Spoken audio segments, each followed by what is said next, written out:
그는 이 빛이 아니요 이 빛에 대하여 증언하러 온 자라. 참빛 곧 세상에 와서 각 사람에게 비추는 빛이 있었나니 그가 세상에 계셨으며 세상은 그로 말미암아 지은 바 되었으되 세상이 그를 알지 못하였고 자기 땅에 오매 자기 백성이 영접지 아니하였으나.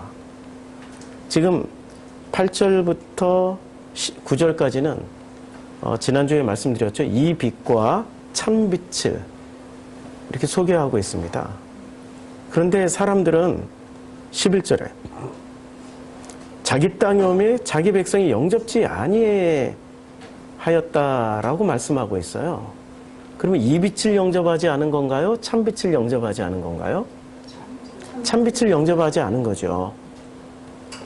왜 참빛을 영접하지 않았을까요? 이 빛이 들어와 있으니까 참빛이 필요 없는 거예요. 이 빛이 들어와 있으니까 참빛이 필요 없는 거죠. 그러면 참빛을 받아들이려면 이 빛이 어떻게 되죠? 예, 그것을 성경에서는 죽음이라고 얘기하는 거죠. 그래서 제가 좀 질문을 드려볼게요. 예수는 살리러 오신 분일까요? 죽이러 오신 분일까요? 예, 둘 다 대답이 나왔는데 죽이러도 오셨고 살리러도 오신 분이세요. 왜냐하면 이 빛이 죽어야 참빛이 들어올 거 아니에요. 이렇게 이 빛을 죽이기도 하시고 그 다음에 참빛으로 살리기도 하시고, 그렇죠? 그래서 요한복음 구조를 보면은 요한복음 구조가 이렇게 되어 있습니다. 이거는 제가 분류한 거예요. 학자들은 절대 이렇게 분류를 안 합니다. 1장에 보면은 1장에서는 로고스를 소개하는데 로고스를 누구를 통해서 소개를 합니까? 로고스를 예수 로고스. 그 다음에 또 다른 요한의 로고스. 둘 다 JJ네요. 영어로 쓰니까. 근데 예수가 가져온 로고스는 살리는 로고스예요? 죽이는 로고스예요? 살리는 로고스예요. 살리려고 하다 보니까 지금 세례 요한의 로고스는 살리는 로고스예요? 죽이는 로고스예요? 죽이는 로고스예요. 근데 이 죽이는 로고스를 사람들이 가지고 있으니 죽이는 로고스를 가지고 있단 말이에요. 이 죽이는 로고스를 사람들이 뭐로 취하고 있어요? 자기 로고스로 취하고 있어요. 자기 로고스로 취하고 있으니 자기 로고스가 살아있으면은 예수의 로고스가, 예수가 가져오신 아버지의 로고스가 들어가겠습니까? 안 들어가는 거죠. 그러니까 이 자기 로고스를 죽이는 거죠. 근데 자기 로고스가 죽을 때 더 아플까요? 하나님의 로고스가 죽을 때 더 아플까요? 자기 로고스가 훨씬 더 아픈 거예요. 왜? 자기 거니까. 자기 거니까. 남의 살 잘라내면 안 아파요.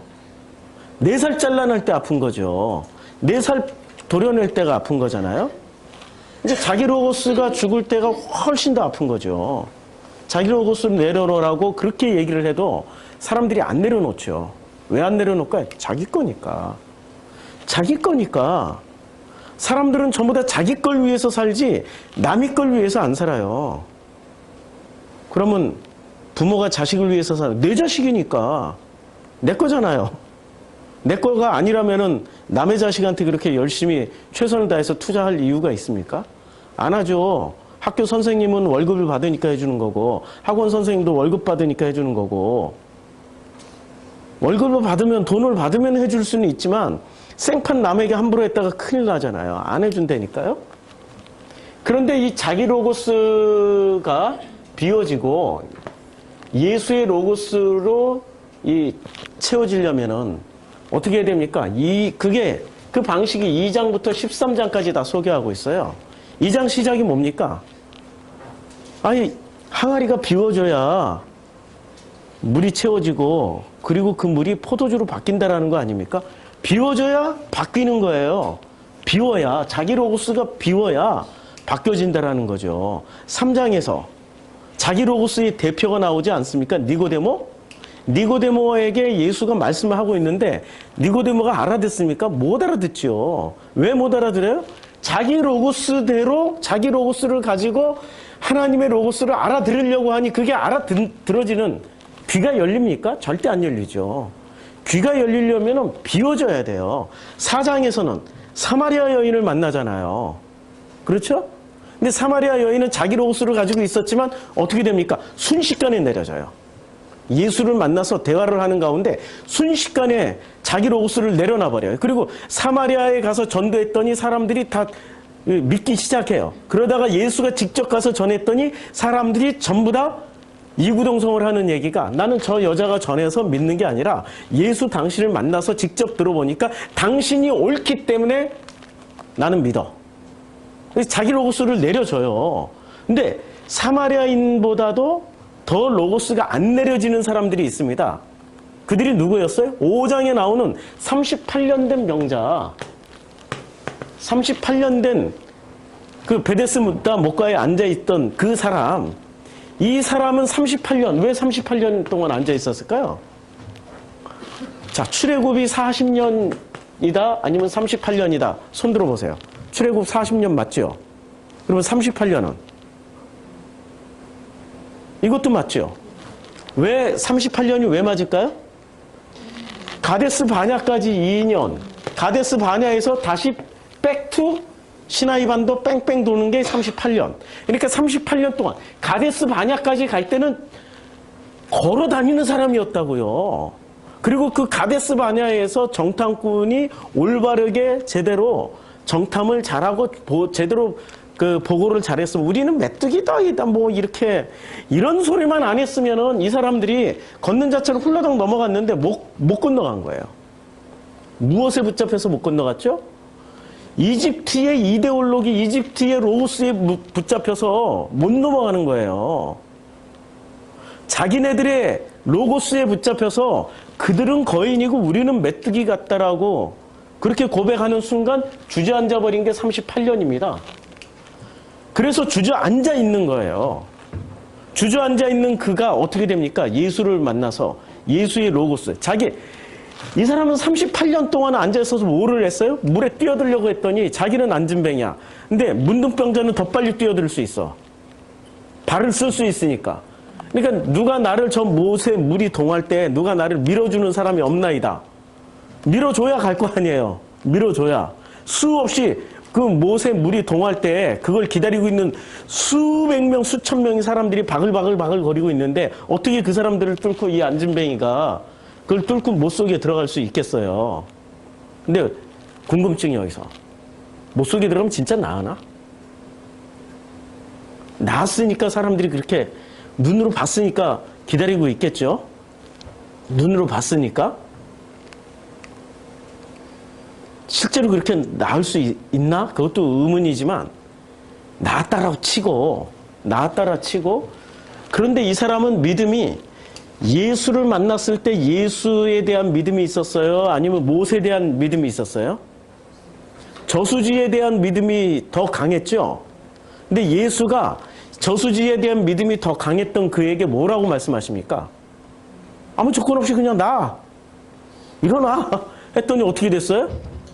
일어나 버린 거예요. 그 순간 38년 동안 헤맸던 그 사람들이 마치 요단강을 건널 때처럼 요단강을 건널 때 어떤 마음으로 건너갔을까요? 우리가 건너갈 수 있을까? 진짜로 건널까?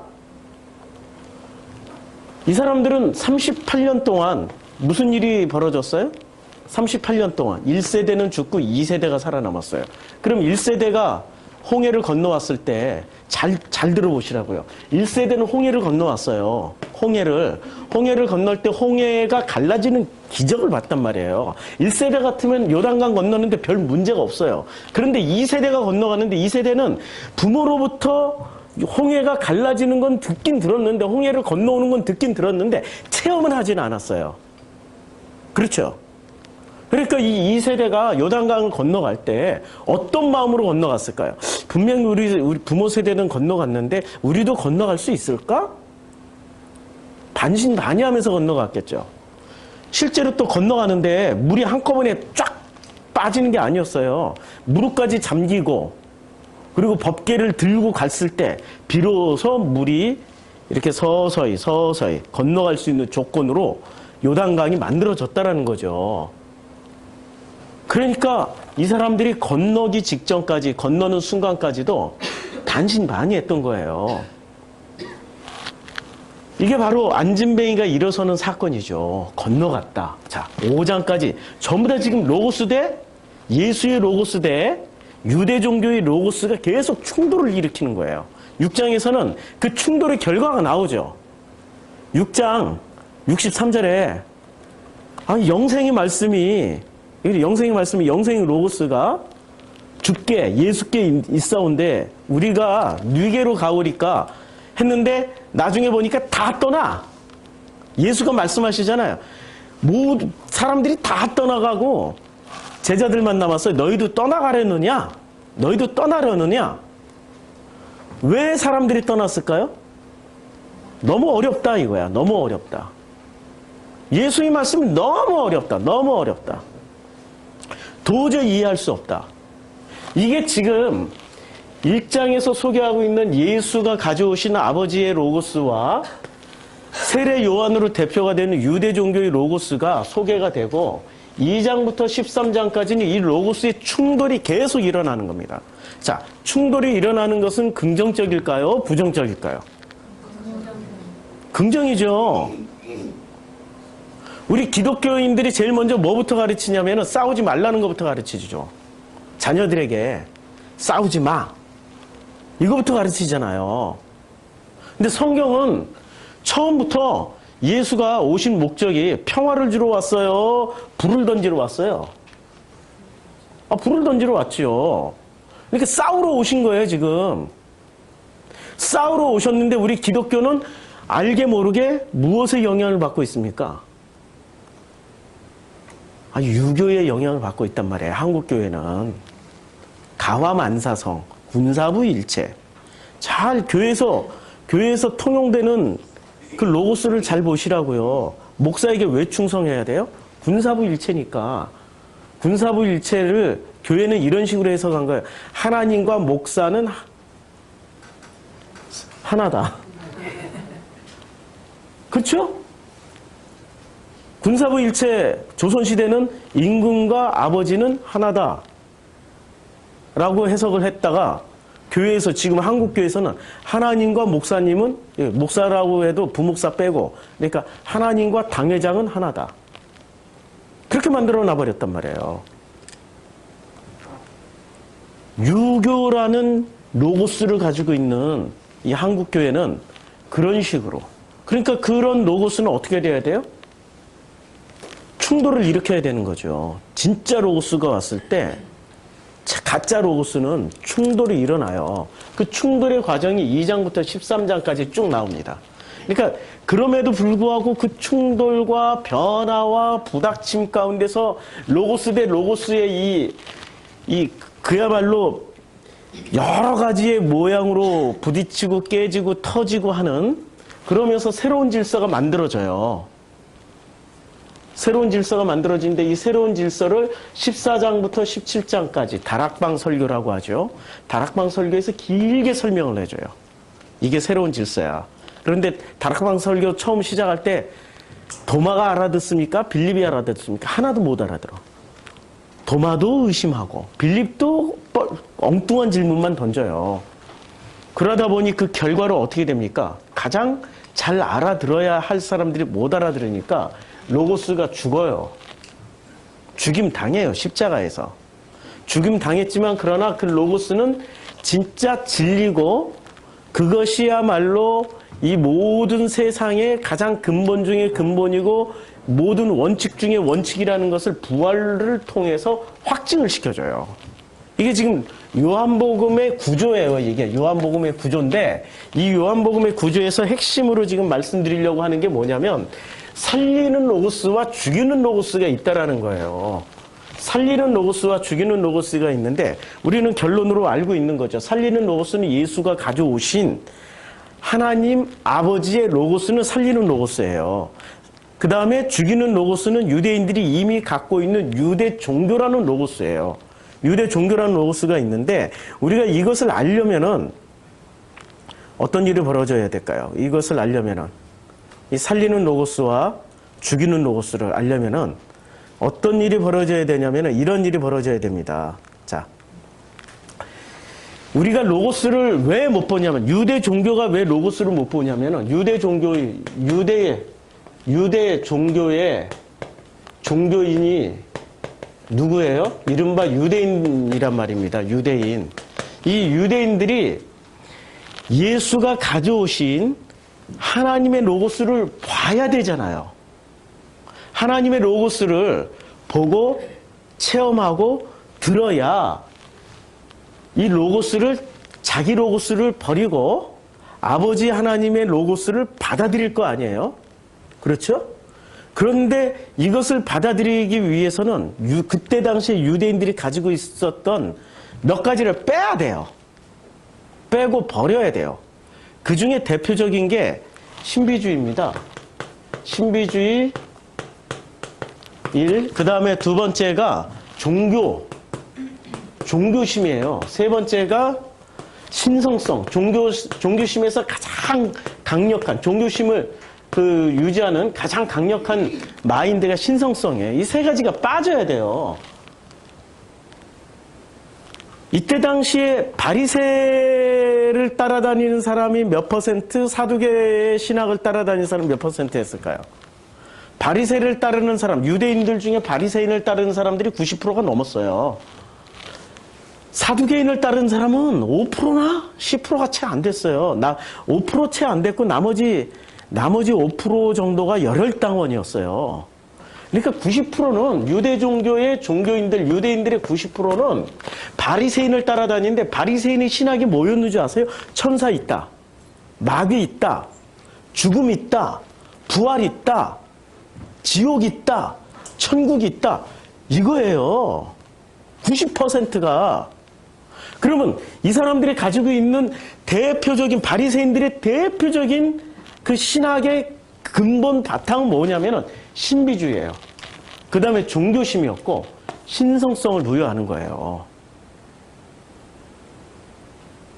하나님의 로고스를 알아듣고 하나님의 로고스를 보게 되고 하나님의 로고스를 체험하려면 놀랍게도 이게 빠져야 돼요. 신비주의가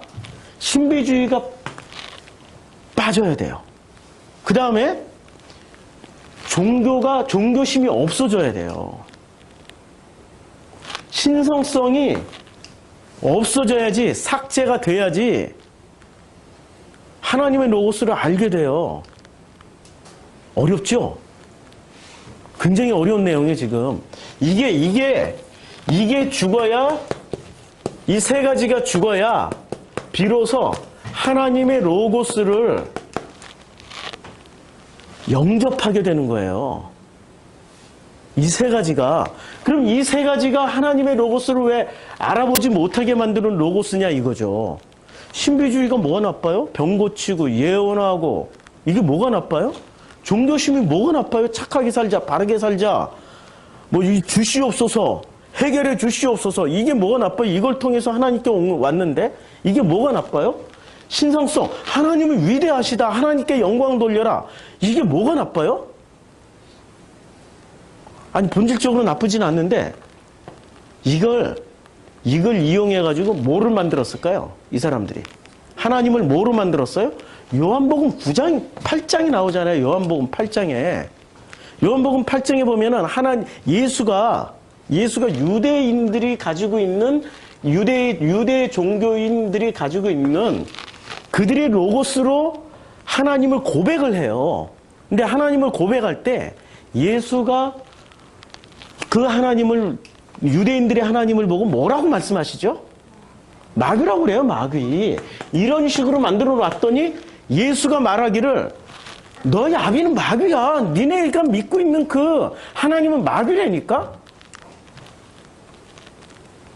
이런 논리로 이해를 안 하면은 요한복음은 절대 이해를 못 합니다. 요한복음 이해를 할 수가 없어요. 우리가 자기 로고스를 왜 확증을 하고 그것이 절대적으로 옳다라고 믿냐면은 신비주의가 확증을 시켜줘요. 내가 체험했다 이거야. 내가 병 고치는 거 봤다 이거야. 귀신 쫓는 거 봤다 이거야. 방언하는 거 내가 해봤다 이거야.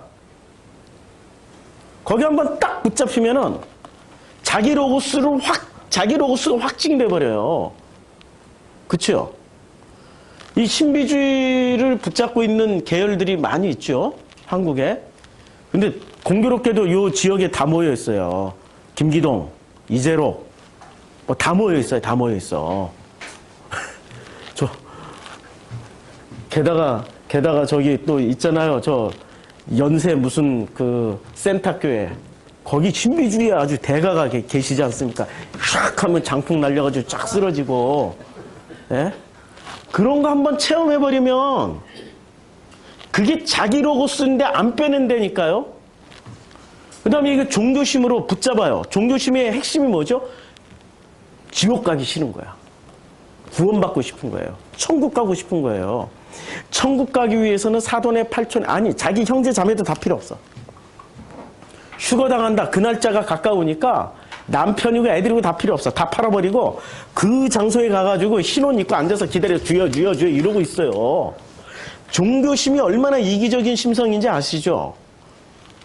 종교심, 이 종교심으로 자기 로고스를 합리화를 시켜줘봐요. 구원의 도 하나 붙잡아. 그것이 완전한 복음이라고 딱 던져주면 그냥 확 붙잡고 오직 구원을 향해서 좌우, 옆, 뒤 아무것도 안 살펴봐. 앞만 보고 달려. 그 표대를 향해서 다른 박질 치던 그 바울도 그렇게 살았다 이거야. 못 벗어난다니까요. 종교심으로 자기 이데올로기를 덧치라고 하면은 절대로 못 벗어나요. 그러니까 회칠한 무덤이죠. 신성성. 내가 붙잡은 하나님만이 절대적으로 위대한 신이라고 끊임없이 신성성을 부과를 하면 어떻게 되죠? 끊임없이 내 하나님만이 절대적으로 옳기 때문에 다른 종교의 신들을 붙잡은 다른 종교인들은 어떻게 해야 돼요? 죽여서라도 내가 옳다라는 걸 증명을 하게 되는 거죠. 아니 예수는 다른 종교 때리러 왔어요? 유대 종교만 때리러 왔어요? 아니 예수는 다른 종교를 때리러 오신 분이에요? 유대 종교만 때리러 오신 분이에요? 그렇죠. 예수가 다시 오시면 이슬람 때리러 오시겠어요? 기독교 때리러 오시겠어요? 그렇죠. 신성성, 그들이 붙잡고 있는 그 신성성을 한판에 주님이 깨버리잖아요.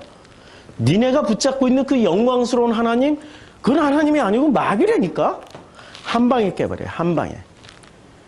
이것을 우리가 넘어서야 비로소 복음이 뭔지를 볼 수 있어요. 자, 이게 욥기 42장 5절입니다. 르시마이 오존 샤마이 타베 다 써놨어. 나중에 다 써놨어.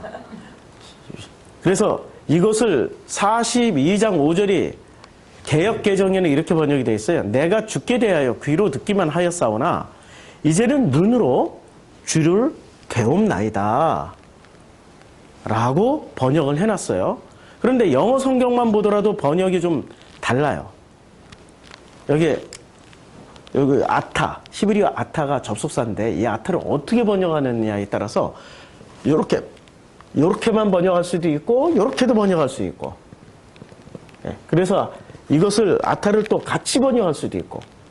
그러니까 그러나 지금은 여기 뭐가 빠졌어요? 우리 한글 번역에는 이제는 눈으로 주를 배움나이다 해서 영어 성경에 그러나가 빠졌죠. 그러나 이제는 이거 엄청난 차이가 있습니다. 엄청난 차이가 있어요. 욥기 42장 5절의 번역인데요. 이 번역에 따라서 내용이 확 달라집니다.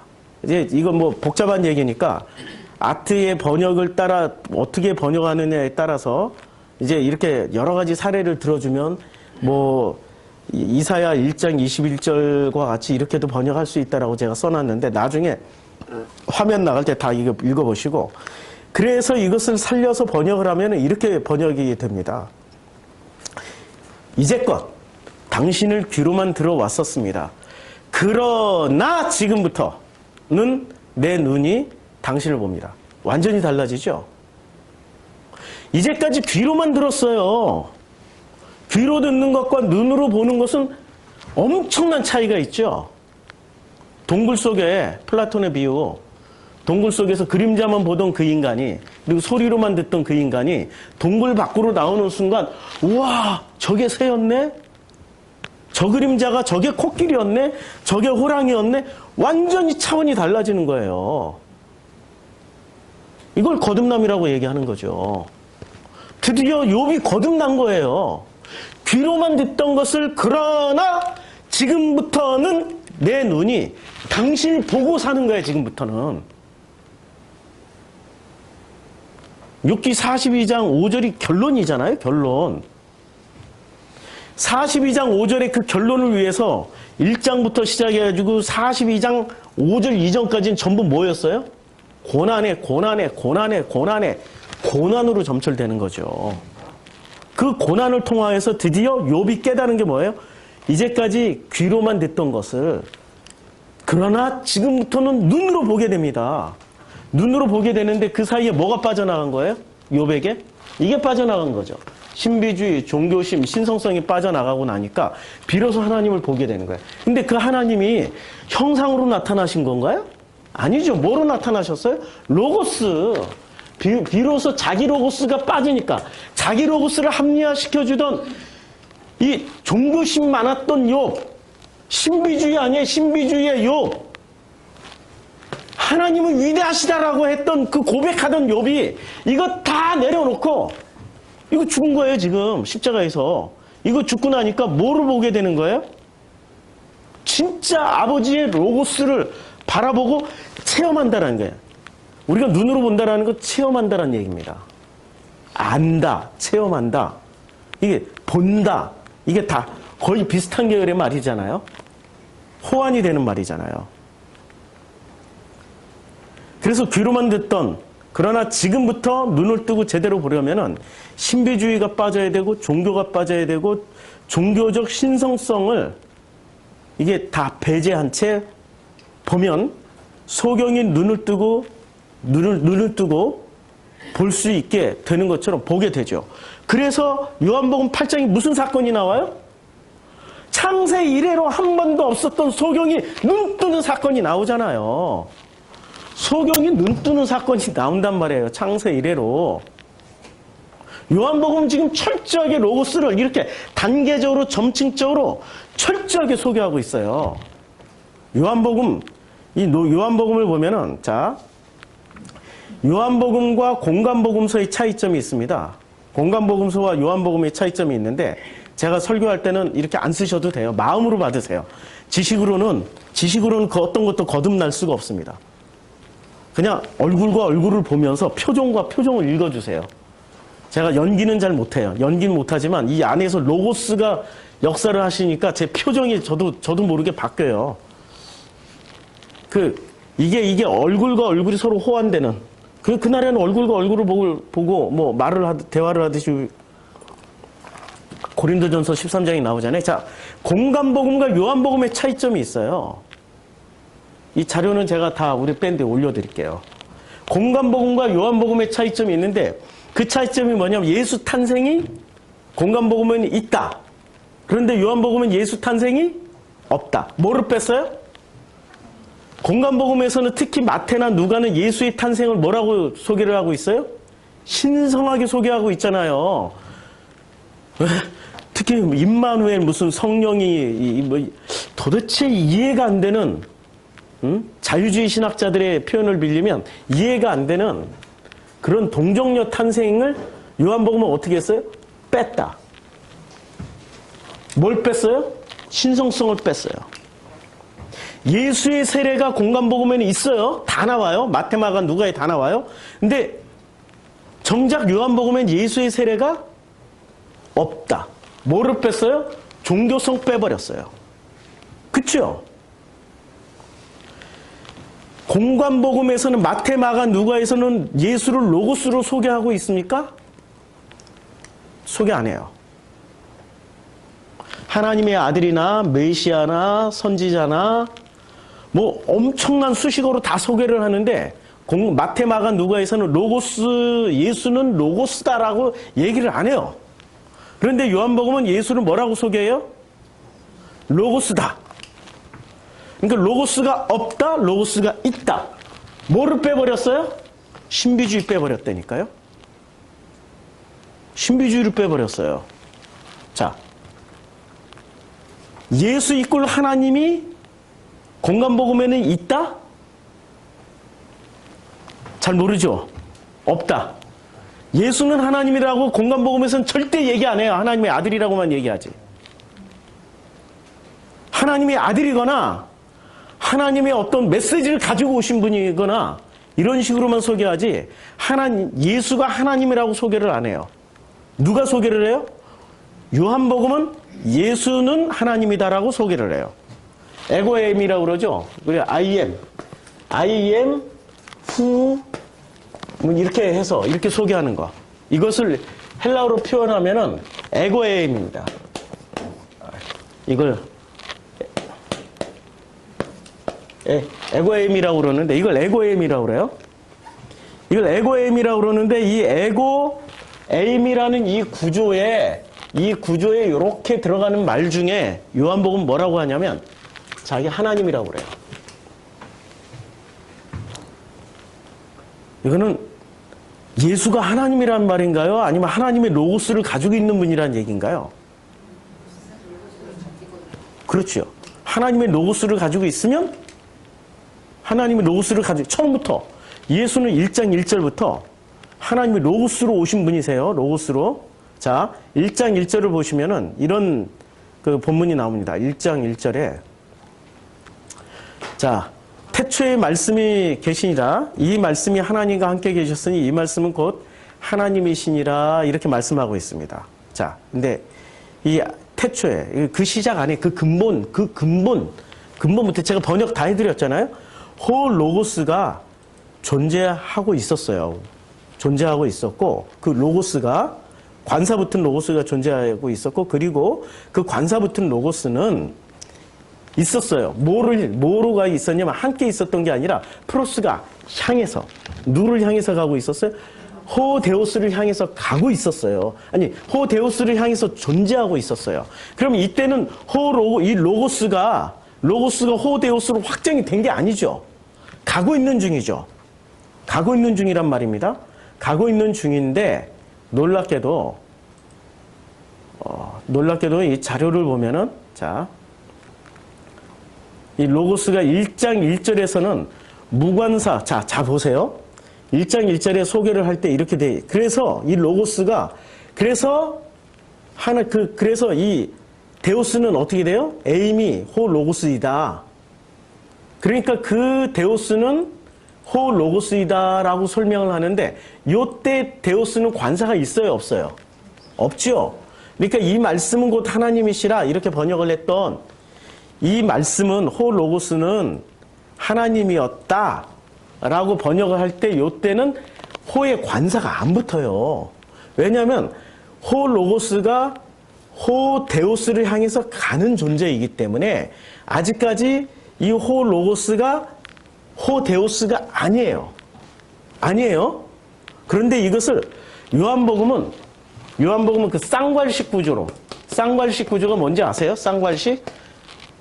수미 쌍괄식 무슨 양괄식 무슨 구조인지 아세요? 문학에서 처음에 나오고 쌍괄식은 처음에 나오고 마지막에 확증시켜주는 거.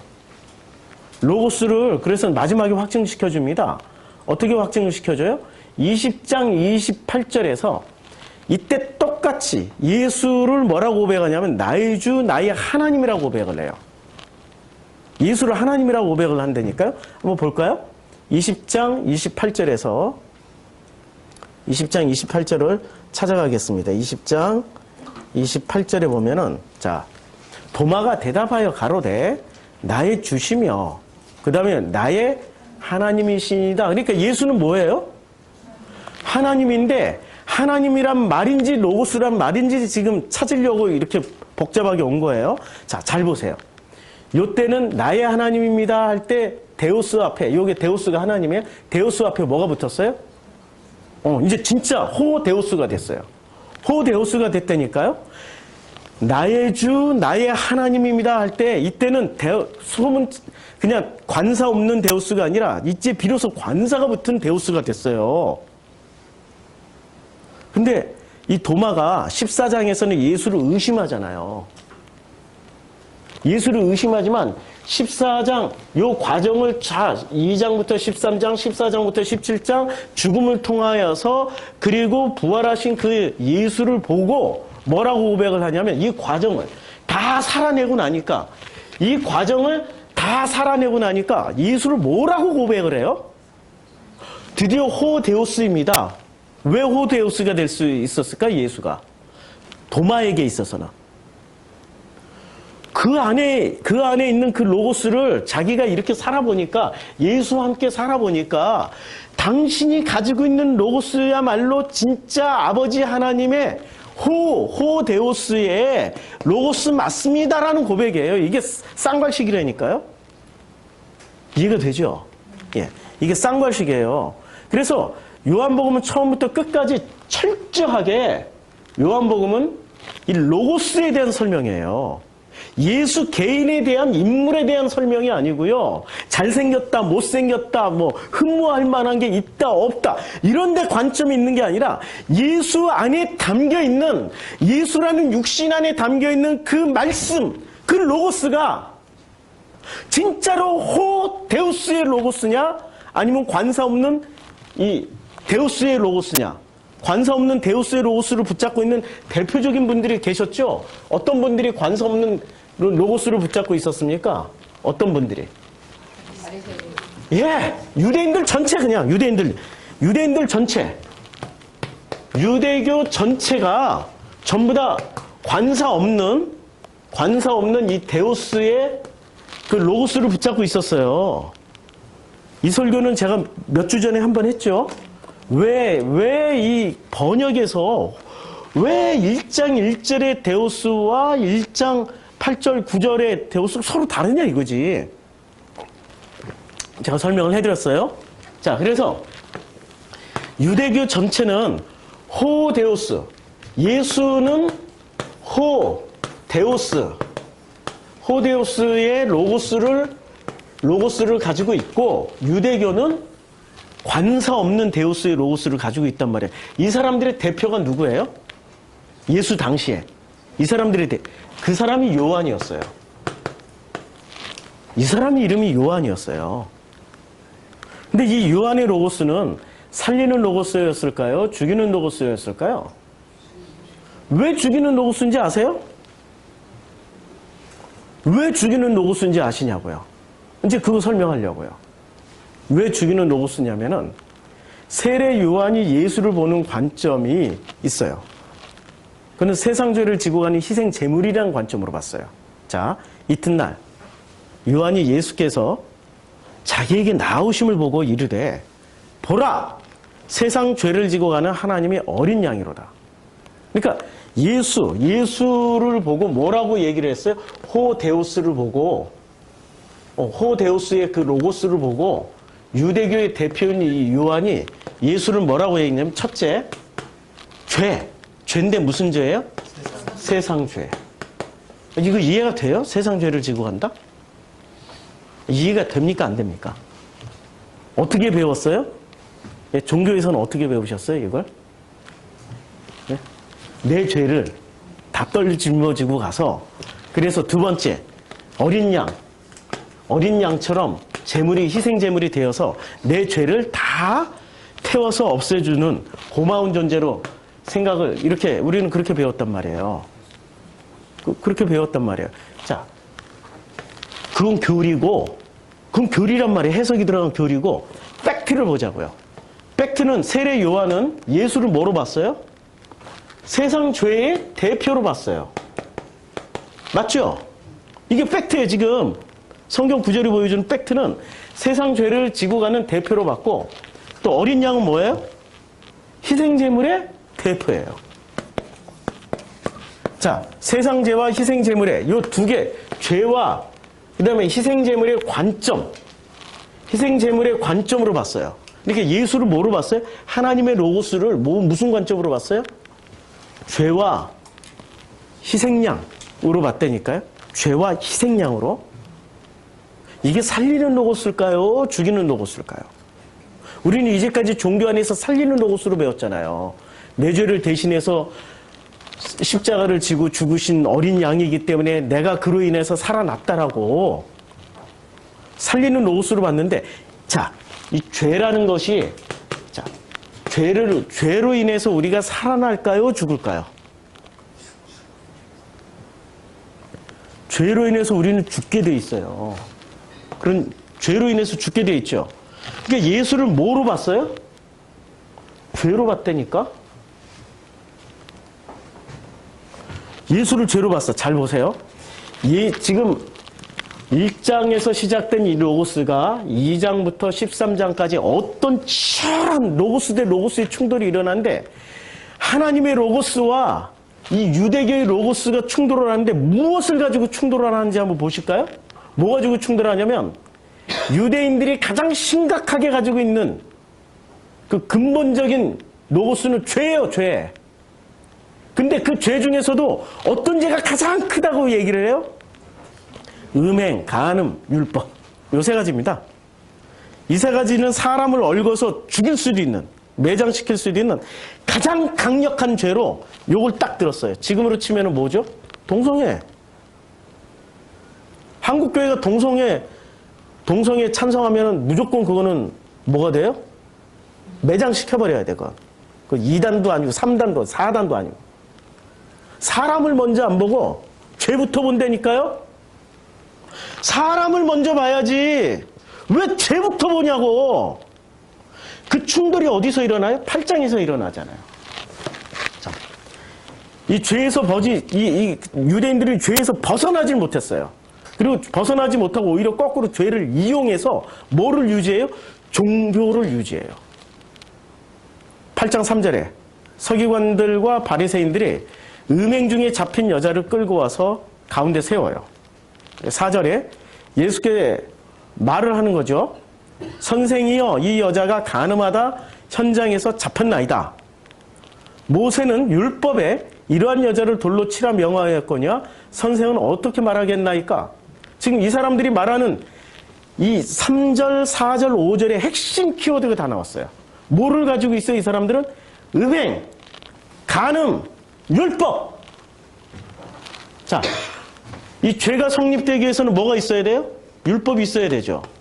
율법이 없으면 죄가 성립이 될까요, 안 될까요? 안 되죠. 그러니까 이거 바울이 얘기한 거예요. 로마서에서. 율법 없이 죄가 없는 거예요. 율법이 있기 때문에 죄가 있는 거고. 그렇죠? 그러면 이 율법에서 가장 강력하게 말하고 있는 죄는 어떤 죄일까요? 간음이나 음행일까요? 아니면은 자기 로고스를 가지고 있는 걸까요? 율법이 본래 자기 로고스를 가지고 있는 인간들에 대한 규정이에요, 그게. 너희들이 자기 로고스가 있으니까 그 자기 로고스를 내려놓으라고 율법을 주셨는데, 율법을 가지고 뭐를 했어요? 자기 로고스를 합리화시키는 데 써먹은 거예요. 우리 밴드에 어떤 형제님이 글 올리면 제가 막 못 올리게 합니다. 왜냐면 이분은 요거 하나에 붙잡혀 있어요, 요거 하나에. 율법만 없으면 다 자유. 자, 율법의 기능이 순기능이 있고 역기능이 있어요. 순기능은 뭐죠? 질서를 부여해 주잖아요. 율법 없으면 무질서해지잖아요. 그치요? 역기능은 뭐예요? 이걸 지키려고 하다 보니 자유롭지가 못해. 이게 역기능이에요. 그래서 율법을 없애면은 순기능이 강화가 됩니까? 역기능이 강화가 됩니까? 역기능이 강화돼서 역기능을 뭐라고 생각하냐면 이것이 진정한 자유라고 생각하는 거예요. 아니니까 율법이 있어도 진정한 자유가 있는 게 하나님의 로고스예요. 너무 복잡하니까 이해가 좀 어렵죠. 이게 되게 어려워. 이게 인문학적 머리가 돌아가야 돼. 이거 없애는 게 자유가 아니라니까요. 진리 안에서 자유케 되는 게 율법 없애는 게 자유가 아니고 율법을 누리는 거예요, 그냥. 이렇게 말하면은 질문이 쇄도할 것 같은데 저도 지금 수준에서는 이런 답을 드릴 수밖에 없어요. 체험을 해보시라고. 참 이게 신비주의로 체험하는 게 아니고 그렇게 살아내보시라고. 그렇죠? 오늘 굉장히 중요한 분이 안 나오셨어요.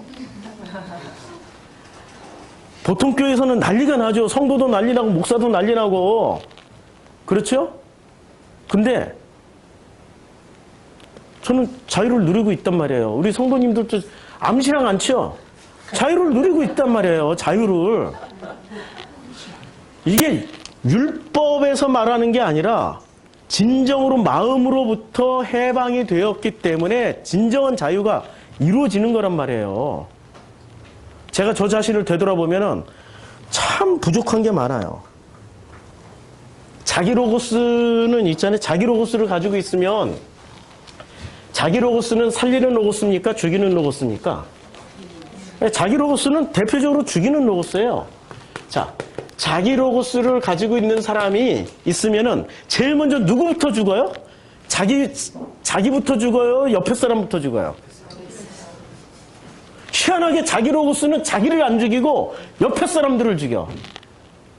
그래서 우리 가족 중에 죽어나간 사람이 있으면은 자기 로고스가 세다고 생각하면 돼. 내가 로고스가 엄청 세구나. 내 로고스가 엄청 센 로고스를 가지고 있구나. 그래서 자기 로고스가 센 내 옆에 있는 가장 가까운 이웃이 먼저 죽어나갔어요.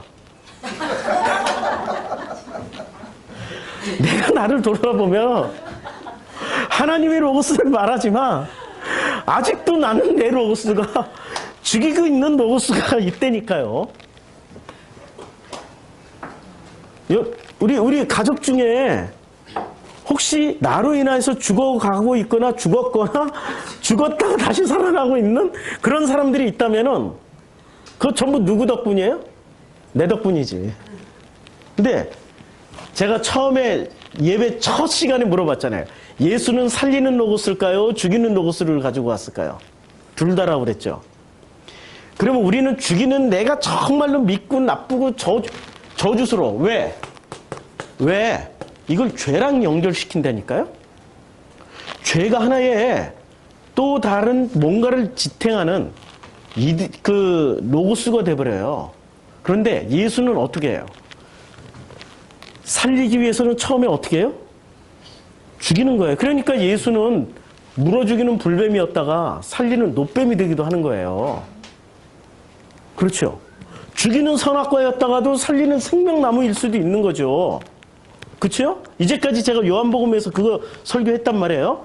자, 보시면은 이 죄라는 게 이 죄가 자기 로고스를 가지고 있는 이 죄가 죄의 관점에서 자기 로고스를 보면은 이 죄는 자기 로고스는 죄로 인해서 나는 어떻게 돼야 돼요? 죽어야 된다니까요. 근데 죽임 당하는 게 나예요, 어린 양이에요? 어린 양이죠. 아니 어린 양이 죽음을 당한단 말이에요. 근데 어린 양이 죽음을 당한다라는 거는 자기 로고스가 죽임을 당해요? 아버지의 로고스가 죽임을 당해요? 그렇죠? 그러니까 교리가 얼마나 좀 부실하다라는 거 아시겠죠? 예. 인물로 보면은 교리는 성립이 되지만 로고스로 보면은 교리는 이상하게 허점이 많아. 빈틈이 많아요. 나랑 아버지랑 붙으면 내가 죽어요? 아버지가 죽어요? 아버지가 죽는다니까? 예수가 죽잖아요. 진짜 엄마랑 가짜 엄마랑 붙으면 진짜 엄마가 죽어요? 가짜 엄마가 죽어요? 솔로몬 재판 때 나왔잖아요. 진짜 엄마가 죽는다니까? 진짜가 죽고 가짜는 안 죽어요. 그치요? 성경의 놀라운 비밀은 사랑하는 순서로 사랑이 많은 존재가 먼저 죽어버려요. 아니 죽임 당하는 거지. 자살하는 게 죽임 당하는 거예요. 근데 죽이는데 자 주로 외향적인 사람이 죽일까요? 외향적인 성격 아니면 내성적인 성격이 죽일까요? 외향적인 성격은 죽이고 내성적인 성격은 죽어버리고.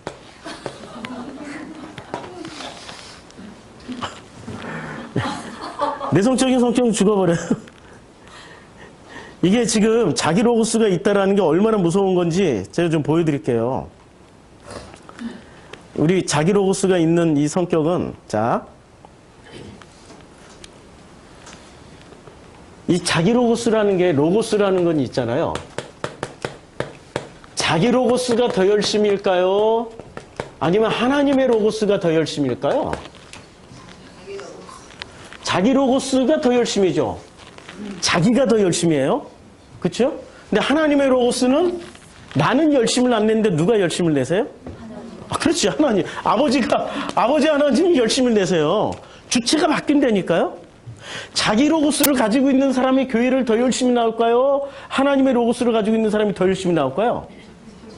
자기 로고스를 가진 사람이 더 열심히 나와요. 하나님의 로고스를 가지고 있는 사람은 교회 안 나가기 투쟁을 해요. 오늘도 안 나갈 것이다. 오늘도 나가기 싫다. 그런데 어쩔 수 없이 나온 건 아버지 로고스 때문에 밀 떠밀려서 나왔다. 이런 고백하면은 그게 진짜 은혜죠. 그렇죠?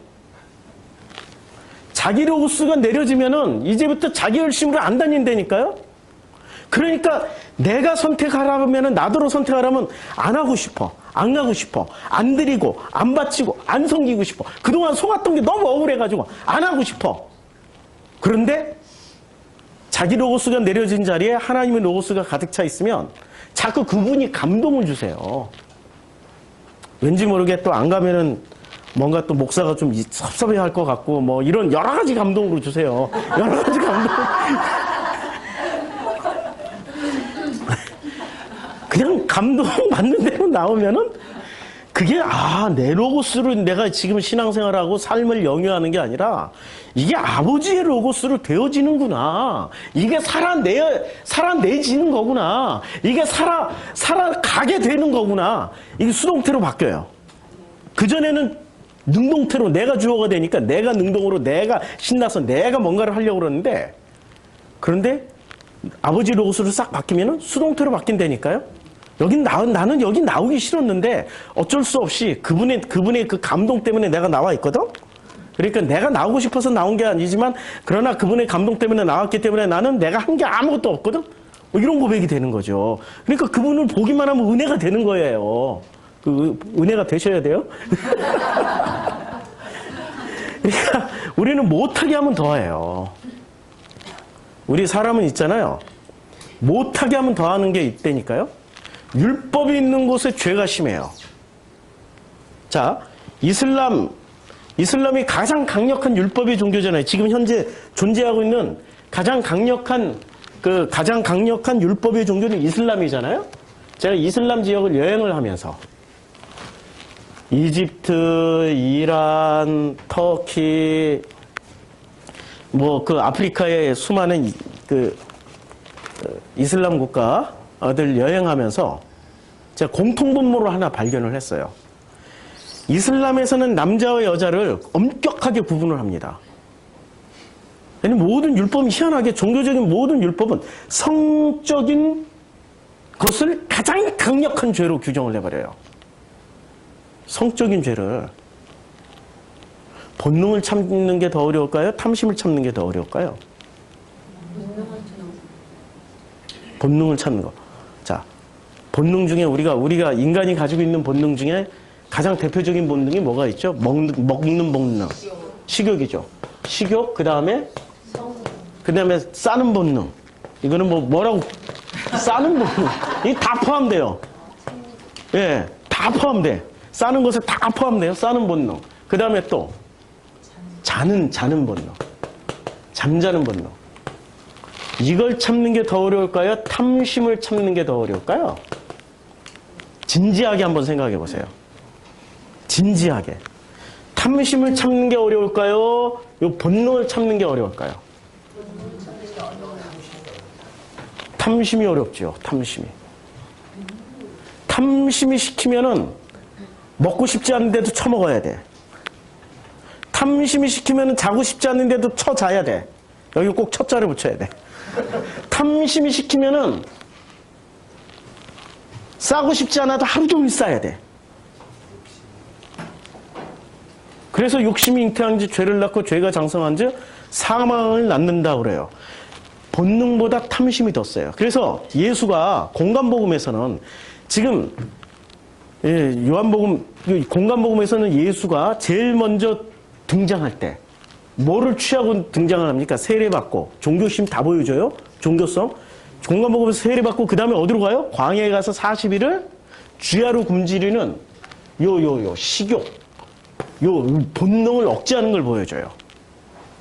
본능을 억제하는 걸 보여주면 난 이후에 비로소 갈릴리로 가서 세례 요한이 잡히자 갈릴리로 가서 사역을 시작을 해요. 그렇죠? 근데 요한복음은 놀랍게도 세례 요한이 감옥에 아직 갇히기 전이었더라라고 하는데도 사역이 시작돼요. 공감복음과 요한복음 요 장면이 엄청나게 달라요. 공감복음에서는 세례 요한이 붙잡히고 나서 비로소 사역을 하는데 요한복음에서는 세례 요한이 붙잡히기도 전에 사역을 시작을 해요. 가나의 혼인잔치에 가서 물로 포도주 만들고 니고데모 만나고 무슨 사마리아 수가성 여인 만나고 한참 후에 구속되거든요. 한참 후에 세례 요한이 붙잡히거든요. 그런데 자 보세요. 공감복음에서는 예수를 요것을 억제를 하고 요것을 참아내서 드디어 예수를 어느 정도의 포지션에 올려요?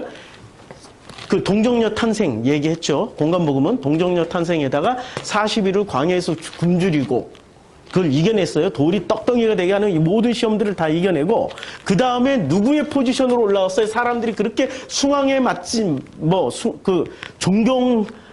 존경하는 어떤 자리에 오르신 거예요? 종교 지도자의 자리에 오르신 거죠. 종교 지도자로 올렸어요. 지금 공감복음은. 근데 요한복음은 종교 지도자로 올린 게 아니라니까요. 종교 지도자로 올리는 장치가 하나도 없어요. 동정녀 탄생도 없지. 제가 이런 얘기 한다고 저를 이상하게 쳐다보지 마세요. 동정녀 탄생도 없지. 예수의 40일을 굶주리는 사건도 있어요, 없어요? 없죠. 바로 사역 시작해버려요.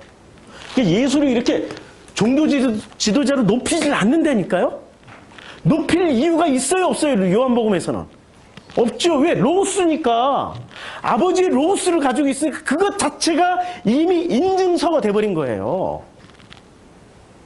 그런데 공감복음에서는 로고스로 소개를 안 하고 뭐로 소개를 해요? 하나님의 아들 예수 그리스도 복음의 시작이라.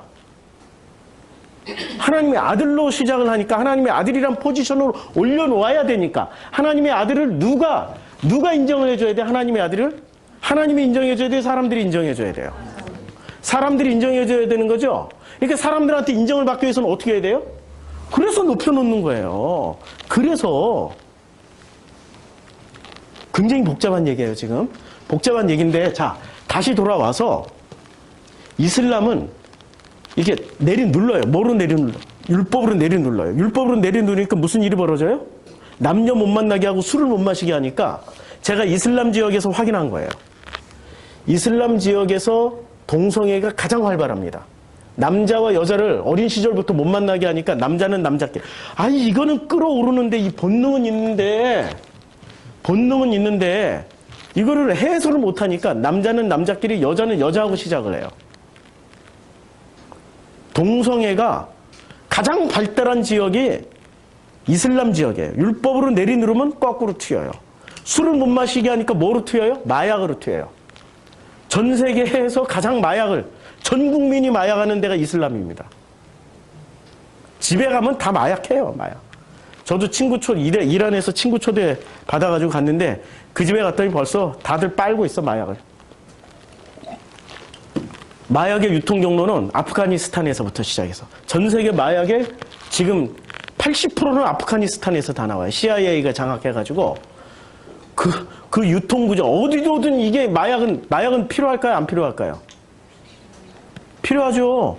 몰핀 이게 그거 없으면 수술 못해요. 마약 없으면 아편 없으면 수술 못한다니까요. 의약품으로 반드시 필요한 게 이 아편이에요.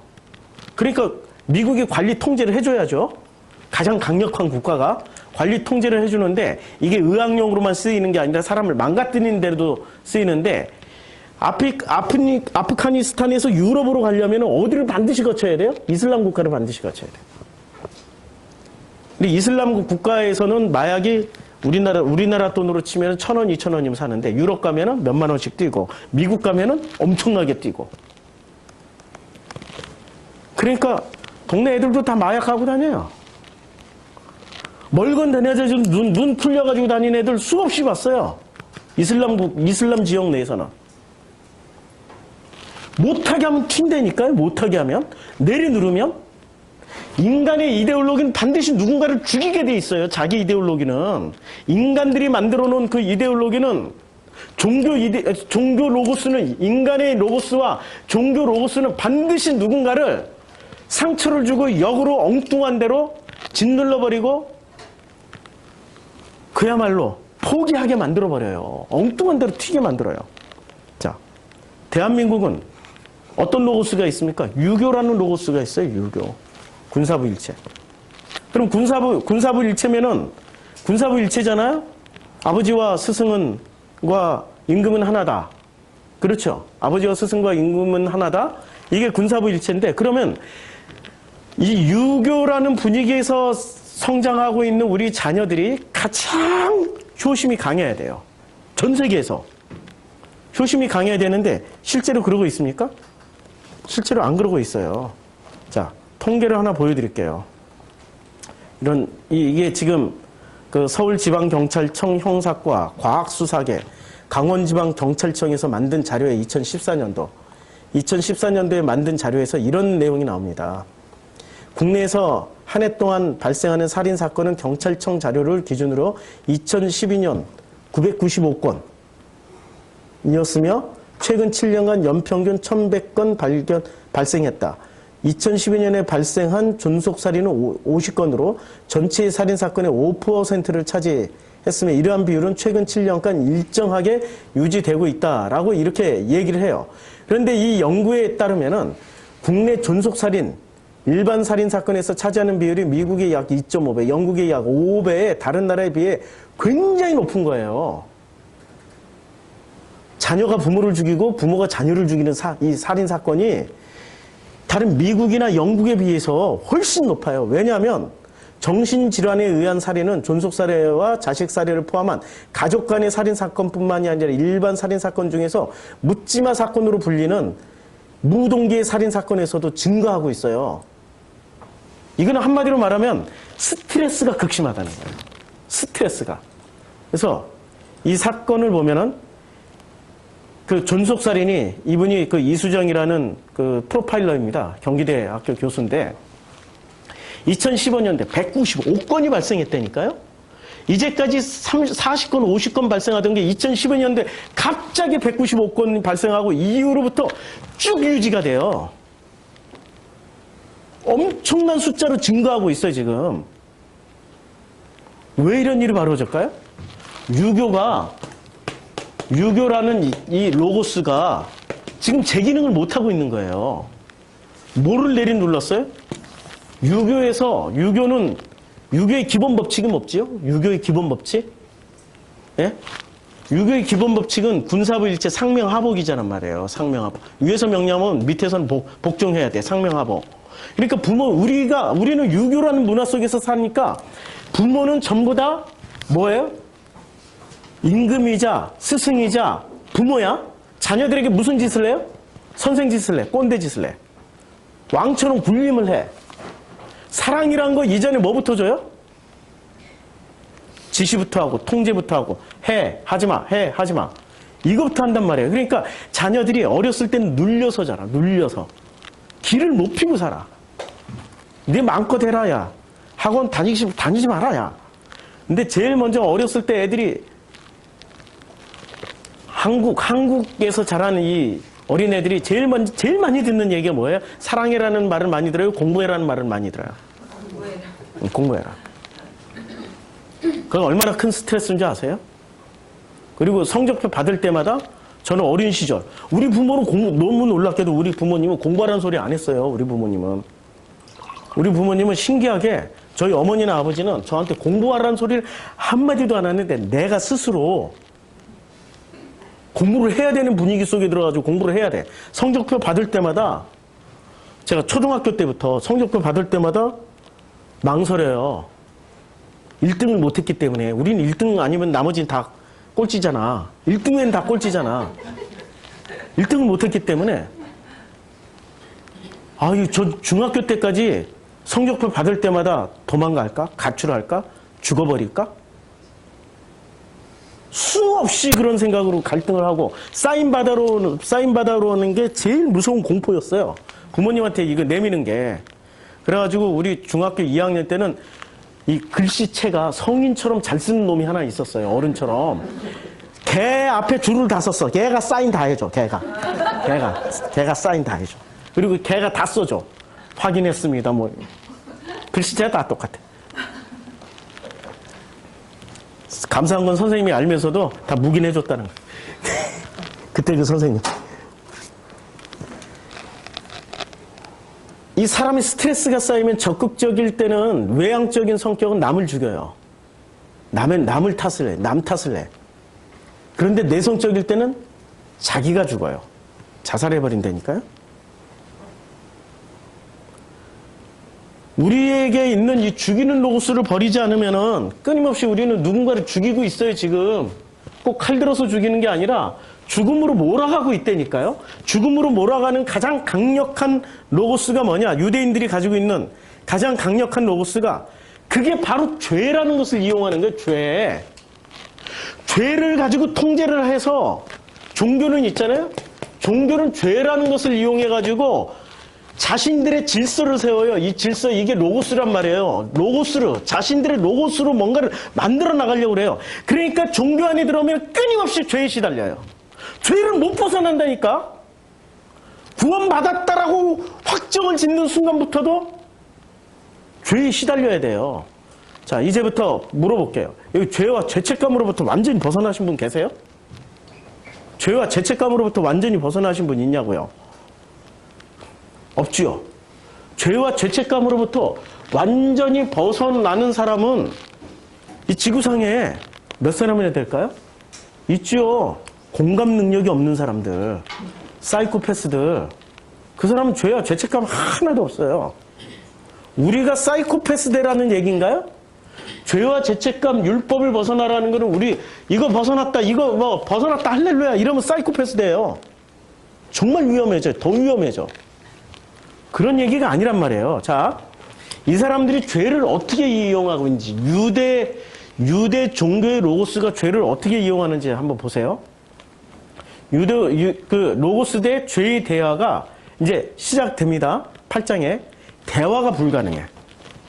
죄라는 로고스를 가지고 있으니까 대화가 자기 이 죄가 비워져야 비로소 볼 수 있는 게 하나님 아버지의 로고스란 말이에요. 자, 그들이 묻기를 이에 일어나 이르시되, 그의 묻기는 맞이 아니에요. 그들이 누구예요?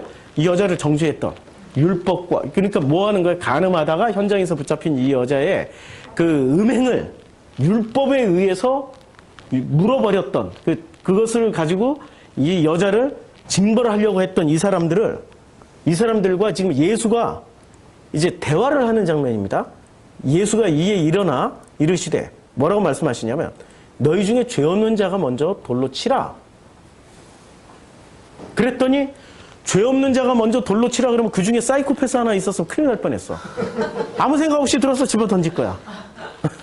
근데 다행히 사이코패스도, 자, 사이코패스나 소시오패스를 컨트롤할 수 있는 가장 강력한 기제가 뭔지 아세요?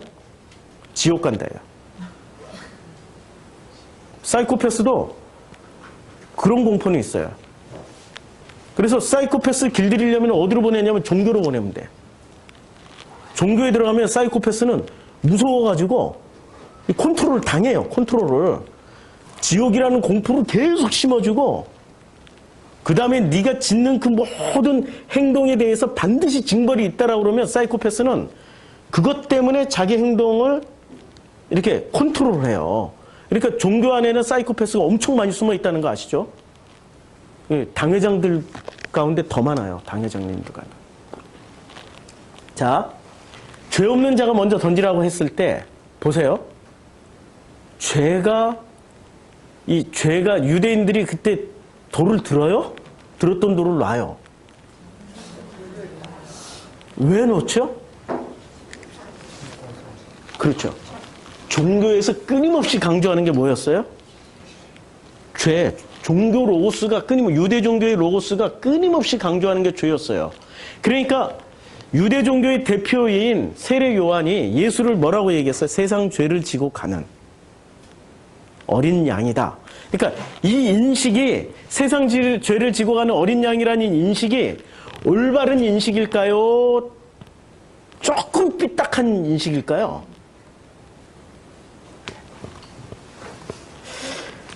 생전 안 하던 생각을 하려니까 어려우시죠? 이게 만약에 올바른 고백이었다면 이 사람은 나중에 배신을 안 해요. 의심도 안 하고. 그렇죠? 아니, 이걸 입체적으로 생각해야지. 자, 10살 때 했던 말과 50살에 했던 말. 자, 50살에 되돌아서 10살 때 했던 이 고백을 되돌아봤을 때 부끄러워야 정상이죠. 안 부끄러우면 이거 비정상이라니까요? 세례 요한도 마찬가지예요. 세례 요한도 예수를 초창기에 봤을 때, 죽기 직전에 봤을 때 똑같다면 이상한 거예요. 바뀐다니까요. 바뀌어가고 있고. 자기 로고스와 하나님의 로고스가 계속 충돌하고 그 가운데서 새로운 질서가 계속 부여되고 만들어지면서 그러면서 새로운 것이 정말로 옳다라고 생각해서 자꾸 옳다 하고 그렇게 가다 보니까 아버지 품속이 되는 게 지금 요한복음이에요. 그걸 설명해주고 있는 게 요한복음이란 말이에요. 근데 이것을 10살 때 했던 말을 우리는 진리로 붙잡아버려요. 문제가 심각한 거라니까요. 바울도 초창기 바울이 했던 말과 후기 바울이 했던 말 중에 어떤 걸 붙잡아야 돼요? 초창기 바울의 얘기를 붙잡아야 돼요? 후기 바울을 붙잡아야 돼요? 후기 바울을 붙잡아야죠. 초창기에 그야말로 10살, 20살짜리가 했던 얘기를 그냥 확 붙잡고 그대로 우리가 따라가자 그러면 우리는 무슨 종교가 돼? 10살짜리 종교가 된다니까요? 아니면 20살짜리 종교밖에 안 돼요. 50살, 60살, 100살 성숙한 종교가 안 된다니까요? 지금 세례 요한의 말을 참 이게 지금 계속 인문학적 머리가 돌아가야 돼. 인문학적인 머리가. 자, 그래서 예수가 대답하되 이제 사람들이 어떻게든 다 돌을 내려놨어요. 주여 없나이다. 예수께서 이르시되 예수께서 뭐라고 얘기를 해요? 나도 너를 정죄를 해요, 안 해요? 굉장히 중요한 얘기예요. 지금 유대인들은 똑같은 한 사람을 놓고 종교 이데올로기 대 지금 종교 로고스 대 예수의 하나님 로고스가 뭐를 가지고 딱 부닥쳤어요? 죄 문제를 가지고 부닥쳤어요. 근데 이 죄를 가지고 얘기할 땐 종교 로고스는 뭐를 가지고 근거를 삼아서 정죄를 했어요? 율법. 근데 예수는 뭐를 가지고 근거를 해서 나도 너를 정죄하지 않는다. 그러니까 정죄하지 않는다는 그 죄는 있긴 있는데 정죄를 안 한다니까요? 그럼 이들이 붙잡은 종교 로고스에는 뭐가 있고 뭐가 없는 거예요? 율법은 있는데 이들이 가지고 있는 로고스에는 율법은 있는데 뭐가 없어요? 율법은 있는데 뭐가 없는 거예요? 사람을 안 본다니까? 공감을 안 한다니까, 공감을. 사람을 안 보고 공감을 안 하는 거예요, 공감을.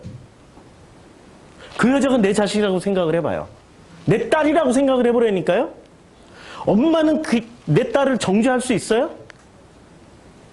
차라리 자기가 죽으면 죽었지 정죄를 안 해요. 그게 사랑이라니까요. 차라리 자기가 돌을 맞았으면 맞았지, 딸 대신에 돌을 맞았으면 맞았지 자기 딸은 정죄를 안 한다니까요. 그러면 하나님의 로고스에는 뭐가 있어요? 율법은 있어요. 정죄를 안 한다고 그러니까 율법은 있는데 이 율법을 뭐로 해석을 했어요? 공감으로 해석을 한 거예요.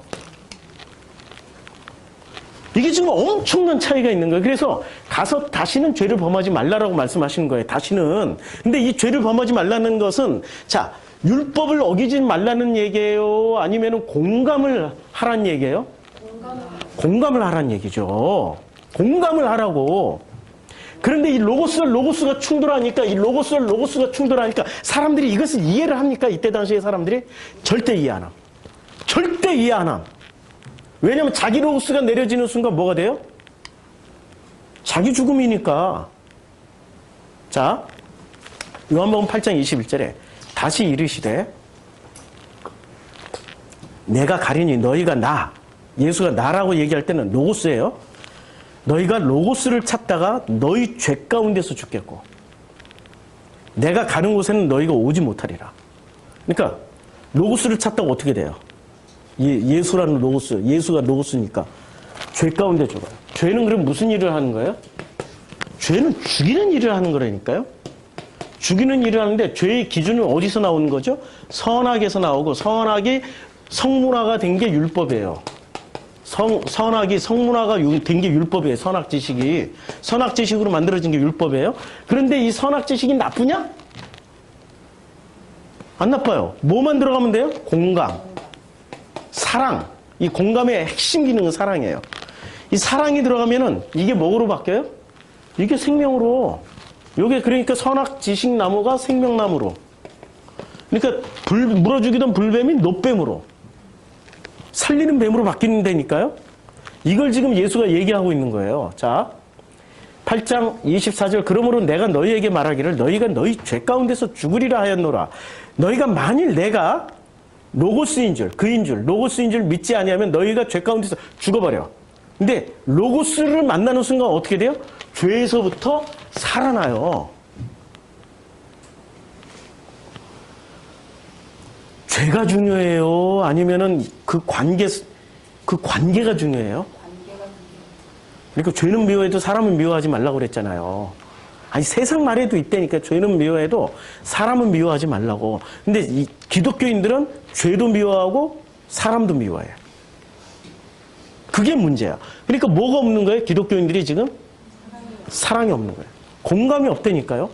예수가 그것을 요한복음에서 이렇게 가르쳐 주는데도 예수의 제자가 되기를 포기해버리신 분들이세요, 이분들은. 자, 예수께서 대답하시되 진실로 진실로 너에게 이르노니 죄를 범하는 자마다 무엇의 종이에요? 근데 죄를 안 범하려고 하면 할수록 뭐를 저질러요? 왜? 그 죄를 안 저지르려고 하면 할수록 이 사람들은 율법을 지키려고 하면 할수록 뭐를 저지르고 있어요? 왜 죄를 저질러요? 공감 없이 율법을 지키려고 하는 행위만 내놓으니까. 사랑 없이 율법을 지키려는 행위만 내놓으니까. 그러다 보니까 어떤 일이 벌어져요? 이슬람처럼 역으로 튀어버린다니까요. 역으로 튀어요, 역으로. 그러니까 사람을 때려 죽이는 거야. 아무렇지도 않게. 이 율법 어겼으니까 전부 다 돌 들고 왔어. 진짜로 기세등등하게 돌 들고 와서 돌을 다 들고 있었어. 예수가 어떻게 해요? 죄 없는 자부터 돌로 쳐봐 했더니 죄를 벗어나려고 그렇게 노력하던 사람들이 죄의 노예가 돼 있는 거예요. 그러니까 죄의 종이라고 그랬죠. 죄의 종이 돼 있어요. 그러니 자기가 죄의 종이라는 거 알고 자기가 죄인이라는 거 아는 사람들은 돌을 내려놨어. 양심이 있는 거죠. 그렇죠? 그러니까 죄의 종이라는 반증을 벌써 이 스토리 안에서 다 보여준단 말이에요. 죄의 종이라는 것을. 자, 너희 중에 누가 나를 죄로 책잡겠느냐? 나가 누구예요? 로고스를 죄로 책잡겠느냐? 내가 진리를 말하는데도 어째 나를 로고스를 믿지 아니하느냐? 그러니까 이 유대인들이 철저하게 생각할 때 뭐를 놓고 생각을 했냐면은 관계 중심이 아니라 죄를 중심으로 생각을 했어요. 자, 요한복음의 9장 2절에 제자들이 물어 이르되 라삐여, 이제 맹인이 된 사건이에요. 이 맹인으로 난 것이 누구의 죄로 인함입니까? 아니 그냥 선천적 맹인이라니까? 선천적 장애인. 이렇게 생각하면 그만인데 유대인들은 어떻게 물어요? 누구 죄 때문에 소경된 거예요? 제자들조차도. 하나님의 로고스와 같이 먹고 마시고 살고 있는 이 사람들조차도. 그러니까 우리 교회 성도님들이 목사한테 이렇게 죄를 묻는 건 놀랍지도 않은 일이에요. 전부 다 사고방식이, 우린 종교적 습관이 어떻게 되어 있냐면은 전부 다 죄를 중심으로 생각을 하는 거예요. 선악 기준. 자기가 하나님인 사람은 선악을 이미 취하고 있는 거야. 그리고 선악을 취하고 있기 때문에 선악 지식으로 옳다, 그르다 판단을 하고 있는 거죠. 죄다, 아니다, 옳다, 그르다란 죄다, 아니다라고 판단하고 있는 거예요. 그러니까 제가 이렇게 조금이라도 이렇게 허점을 보이면 당회장님들처럼 이렇게 빈틈없이 머리도 하고 빈틈없이 이렇게 옷을 입고 오늘처럼 이렇게 빈틈 많게 이렇게 옷을 입고 오면 넥타이도 안 매고 벌써 정죄가 들어가시죠. 그렇잖아요. 나는 옳고 너는 그러다가 이 판단 기준은 전부 다 자기 판단, 자기 로고스를 가지고 있는 판단 기준은 이거예요. 자기 로고스가 무조건 옳아. 그렇기 때문에 자기 로고스를 기준으로 해서 다 쳐다봐. 새벽 기도 나오는 사람은 안 나오는 사람을, 그 다음에 선행을 많이 하는 사람, 선행 안 하는 사람을, 헌금 많이 하는 사람, 헌금 안 하는 사람을 전부 자기 로고스를 기준으로 해서 다 판단해버리잖아요. 그게 죽이는 행위예요. 본능을 참기가 힘들어요? 탐심을 참기가 힘들어요? 그때는 입이 간지러워가지고 못 참는 거야, 못 참는 거야. 그 본능보다 탐심 찾기가 더 어렵다니까요. 본능 확 굶어버리면 그만이야. 잠 안 자버리면 돼. 잠 안 자다가 자기 몸이 도저히 죽을 것 같으면 자기도 모르게 자는 거라니까요. 근데 탐심은 이게 솟구치는 거기 때문에 아예 하나님의 로고스가 솟구쳐야 되는데 샘물처럼 자기 로고스가 솟구치기 때문에 그걸 참는 게 불가능해요. 그러니까 죄가 잉태한 즉 사망, 죄가 뭐 죄를 아니 욕심이 잉태한 즉 죄를 낳고 죄가 장성한 즉 사망을 낳는다라고 말씀하는 거죠. 자 보세요. 제자들이 물었잖아요. 예수께서 대답하시되 이 사람이나 그 부모의 죄로 인한 것이 아니라 그에게서 하나님이 하시느냐. 하나님이 하시는 일이 뭐예요? 로고스의 일을 나타내고자 하나님이 하시고자 하는 일로 그냥 번역을 해버리니까 그래 그러면 소경이 눈뜬 기적을 보여주시나? 이거 종교성으로 해석하고 신비주의로 해석을 해버리는 거죠. 아니고 그 로고스가 하는 일을 나타내 보여주시려고 하는 거야. 이렇게 심플하죠? 아주 해석 심플하죠? 자 이때 바리새인들이 어떤 사람은 말해야 돼. 이 사람이 안식일을 지키지 아니하니 하나님께로부터 온 자가 아니라 하며 어떤 사람은 말해야 돼. 죄인으로서. 이야 하나님의 로고스도 뭐로 규정을 해버려요? 죄인. 하나님도 판단하는 거예요. 자기 로고스를 가지고 있는 사람들은. 자기 로고스로 하나님도 정죄를 해버리는 사람들이에요. 누가? 종교인들이.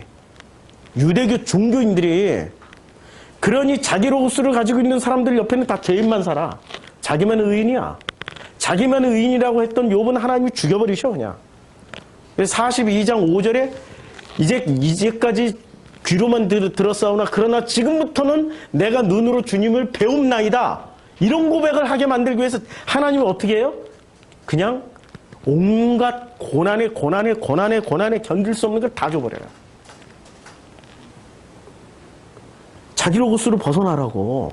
자기 로고스 외에 나머지는 다 죄인이기 때문에 자기가 의인이라고요. 성경에서 말하는 의인은 그거라니까.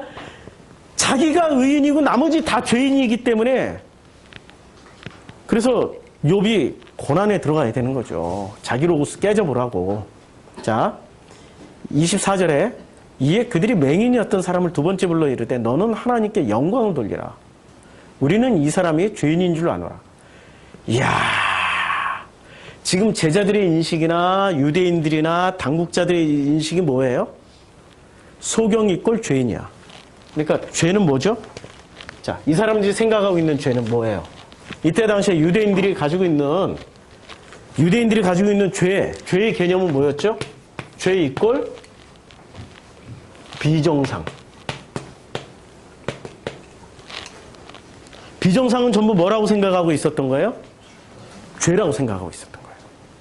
가정이 깨졌어. 그럼 그건 뭐예요? 죄. 누가 장애가 있어. 그건 뭐예요? 죄 때문에. 누가 사업에 실패했어. 그건 뭐 때문에? 죄 때문에. 누가 가다가 교통사고 당했어. 그건 뭐 때문에? 죄 때문에. 자기 자식이 어떤 집안에 자식이 죽었어. 그건 뭐 때문에? 죄 때문에. 모든 걸. 그러니까 이때 또 차두리의 노래. 죄 때문이야, 죄 때문이야. 이게 모든 게 뭐 때문이에요? 죄 때문이야. 죄를 중심으로 해서 생각하는 사람들이 누구였어요? 종교인들이라니까. 이때 당시에 예수님 당시에 유대교인들, 종교인들이에요. 종교인들은 전부 다 죄를 중심으로 생각을 해요. 죄를 중심으로 해서. 그래서 이 죄를 중심으로 해서 다 보다 보니까 죄인은 어디로 가요? 지옥으로. 죄를 안 지으면 천국으로. 근데 예수님이 확인시켜 줬잖아요. 죄 없는 자부터 돌을 던져봐라 그랬더니 다 못 던지고 내려놔. 그럼 전부 어디로 갈 사람들이야? 이 사람들 판단해 가면 다 지옥 갈 사람들이라니까. 근데 진짜로 예수는 죄를 중심으로 생각을 했어요? 아니면은 그 사람의 그 관계를 중심으로 해서 그 사람의 무엇을 봤어요? 예, 마음, 공감 능력으로 봤다니까. 공감 능력으로. 마음으로 봐버린 거예요. 그러니까 나도 너는 난 정죄하지 않아. 정죄하지 않아. 그런데 저 사람들에게 빌미를 줄 만한 죄는 다시는 저지르지 마. 우리가 지금 뭘 못 내려놓고 있는 거예요? 죄를 중심으로 해서 생각하는 사람은 자기 로고스가 강한 사람들이에요. 자기 로고스. 무슨 일만 보면 저 목사 저거 비리를 저지른다. 뭘 한다. 전부 다 손가락질하고 막 속에서 분노가 끓어오는 사람은 뭐를 판단하기 때문에 그래요? 죄를 받기 때문에. 그들의 죄를 받기 때문에. 용서할 수 없는 거예요. 용서를 내가 하는 거예요? 하나님이 하는 거예요? 하나님이 하는 거죠. 근데 대답하되 그가 죄인인지 내가 알지 못하나. 자, 다 건너뛰고 이 죄 논쟁의 끝판왕이 이겁니다. 마지막 죄 논쟁의 끝판왕이 주님이 이렇게 말씀하십니다. 마지막 20장 23절에 잘 보세요. 너희가 누구의 죄든지 사하면 사하여질 것이요. 이게 지금 이 말씀이 어디서 나와요? 마태복음의 6장에서 주기도문에서 나오잖아요. 우리가 우리의 죄를 사하여줄. 그렇죠? 누구의 죄든지 사하면 사하여질 것이다. 이게 어떻게 가능해요? 죄는 누구만 사해줄 수 있는 거예요? 아버지 하나님만이라고 배웠죠. 그런데 그 아버지 하나님이 뭐로 존재하세요, 지금은? 로고스로. 그 호로고스가 들어오면은 우리는 뭐로 바뀌어요? 죄로 보는 게 아니라 뭐로 봐요? 공감하면서 그 사람을 보기 때문에 죄로 볼까요? 용서하는 마음. 아니, 그냥 죄가 안 보인다니까? 우리가 솔로몬의 재판 때, 한 여자가 어떤 여자의 아기를 훔쳐갔어요. 자기가 아기가 없으니까. 그 아들을 훔쳐갔어요. 그래가지고 걸렸어요. 자기가 진짜 엄마라고 주장하는 여자와 자기도 진짜 엄마라고 주장하는 여자가 둘이 있어요. 솔로몬에게 아기를 잘라서 나눠 가져라. 공평하게 반반 나눠 가져라. 진짜 엄마가 먼저 포기하는 거죠. 가짜 엄마가 데리고 가요. 그 장면을 볼 때 여러분들 속에서 뭐가 치밀어 올라요? 행복함이 나오나요? 분노가 치밀어 오르나요?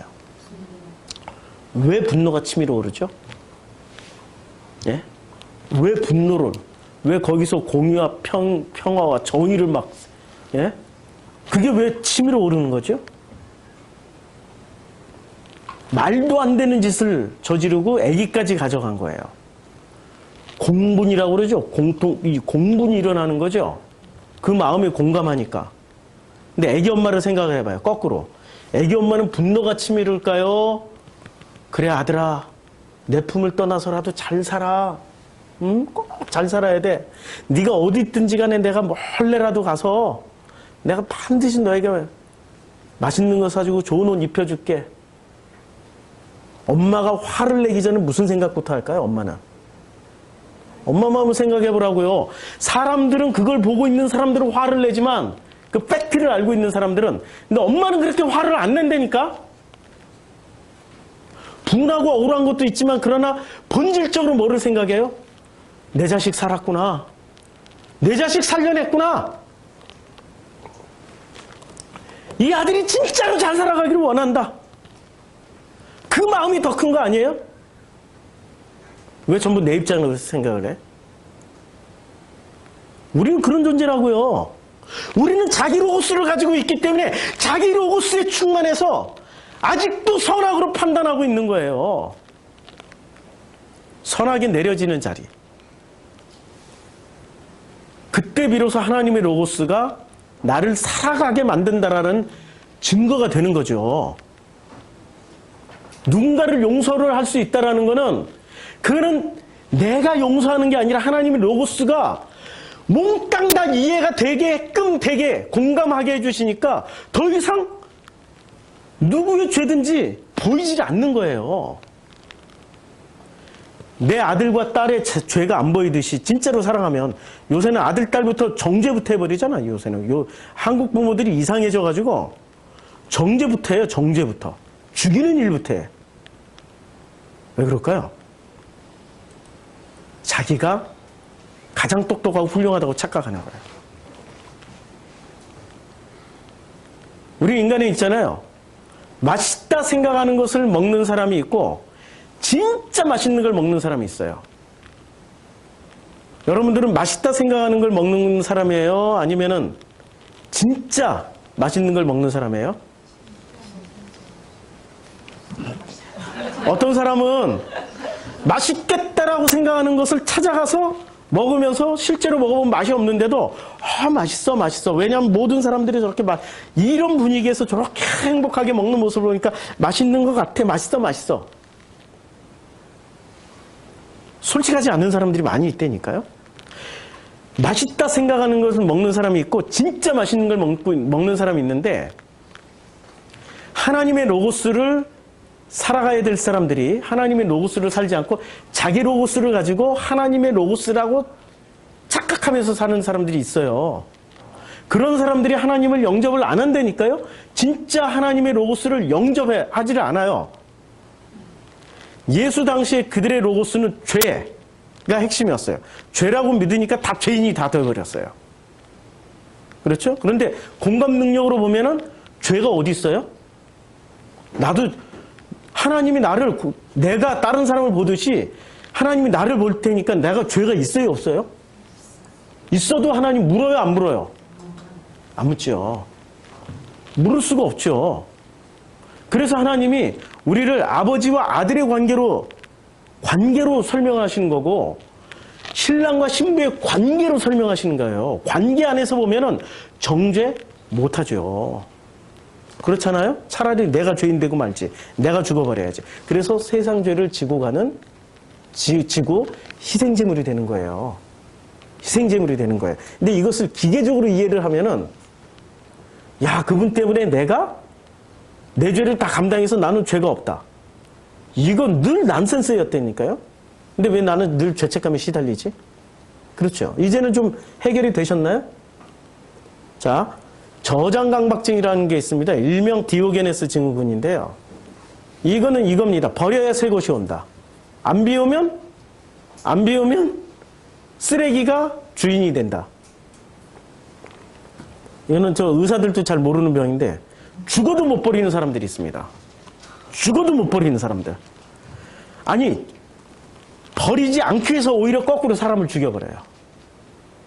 쓰레기를 쌓아놓기 위해서 우리가 보면 다 쓰레기인데 이 사람들은 이 모든 쓰레기마다 의미가 부여가 됐어요. 예. 못 버리는 것, 이게 저장 강박증이라고 그래요.